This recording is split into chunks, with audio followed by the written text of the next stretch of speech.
ও চা বানাই দিই, চা খাইবা? না না ভাবি থাক রাখাও। কেন, খাইলে কি হইব?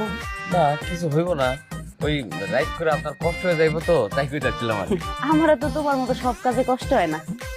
বহ, আগে চা বানাই দিই, তারপর মালটি চেক করে দেখি। ভাবি বলতেছিলাম কি, কালকে সকালবেলা চা খেলে হয় না, মানে ওখানে অনেক জায়গায় মাল ডেলিভারি দিতে হবে তো, অনেক বাড়িতে যেতে হবে, আপনি তাড়াতাড়ি চেকটা দিয়ে আসেন।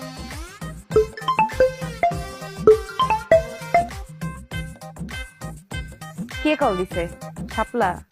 না না ভাবি, ওই একজন বিদেশি কাস্টমার। বুঝি বুঝি মাসুদ, সবই বুঝি। আচ্ছা চা বানাই নিয়ে আহি।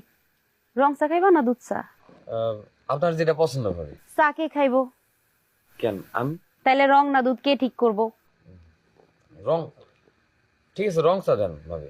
কেন, দুধে কি সমস্যা? না কোনো সমস্যা নেই। আচ্ছা ঠিক আছে, আপনি দুধ চাই দেন।